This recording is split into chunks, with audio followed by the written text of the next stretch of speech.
శ్రీరాఘవం దశరథాత్మజమప్రమేయం శ్రుత్వా చైతత్రిలోకజ్ఞో వాల్మీకేర్నారదో వచః శ్రూయతామితి చామంత్ర్య ప్రహృష్టో వాక్యమబ్రవీత్.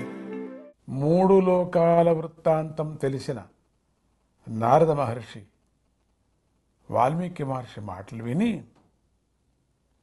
సంతోషించిన వాడై చెబుతాను విను అని చెప్పసాగాడు అని ఈ శ్లోకం యొక్క భావం.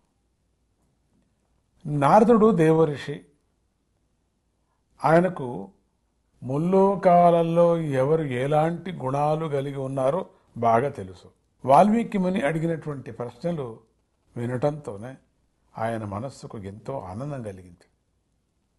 అవి భగవద్గుణాలు, భగవంతుని కీర్తించడం తనకెంతో ఇష్టం కదా. సాక్షాత్తు శ్రీమన్నారాయణుని గురించి చెప్పమంటున్నాడు. ఆ శ్రీమన్నారాయణుని వల్లే నారద మహర్షి భగవంతుని సేవకుడయ్యాడు, పార్షదుడయ్యాడు, అంటే నారాయణ మంత్ర తత్పరుడయ్యాడు. అలాగే భగవంతుని గుణాలను వినటానికి, ఆయన కథలను పారాయణ చేయటానికి కూడా భక్తి శ్రద్ధలు అవసరం కదా.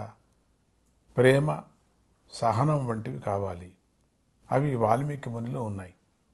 కనుకనే తపస్సు చేసి ముని అయ్యాడు. నారద ముని గురు చరిత్రను తెలుసుకున్నాము. ఇంకా ఇప్పుడు శిష్యుడైన వాల్మీకి ముని చరిత్రను తెలుసుకుందాం. పూర్వం ప్రచేతసుడికి బ్రహ్మాంశంతో ప్రాచేతసుడు పుట్టాడు. వీరికి భృగువంశము. ఇతడి అసలు పేరు రుక్షుకుడు.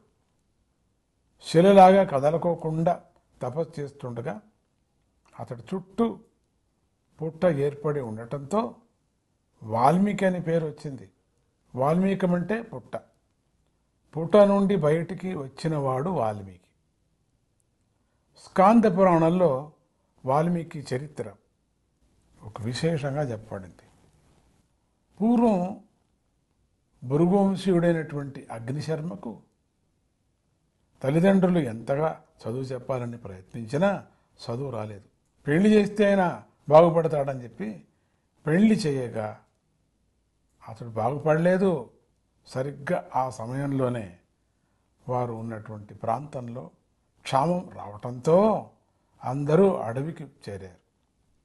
ఆ క్షామానికి తట్టుకోలేక అగ్నిశర్మ కుటుంబ పోషణ కోసం కిరాతకుడై ఒకనాడు సప్తర్షులను అడ్డగించి దొంగతనం చేయబోయాడు. అప్పుడు అత్రి మహర్షి ఇలా అన్నాడు, నువ్వు చేసే పాపాలను మీ కుటుంబాల్లో ఎవరైనా అనుభవిస్తారా అని అడిగాడు. ఏమయ్యా ఇంతగా చేస్తున్నావు, మీ కుటుంబంలో ఎవరైనా నీ పాపమంతా మోసుకుంటారా? అప్పుడు అగ్నిశర్మ ఇంటికి వెళ్ళి అందరినీ అడిగాడు. ఇంట్లో వారు మాకు సంబంధం లేదని చెప్పగా కిరాతకుడైనటువంటి అగ్నిశర్మకు భయం పట్టుకుంది. మహర్షి పాదాలు పట్టుకొని తనను ఉద్ధరించమని ప్రార్థించాడు. అప్పుడు అత్రి మహర్షి ధ్యాన యోగాన్ని ఉపదేశించి దీనినే జపిస్తూ ఉండు అని ఋషులతో అందరితో కలిసి అక్కడి నుంచి వెళ్ళిపోయాడు. 13 సంవత్సరాలు గడిచాయ్యా. ఒకనాడు సప్తఋషులు అటుగా వచ్చారు. చూస్తామేమో పుట్ట నుండి గొప్ప ధ్వని వినిపించింది.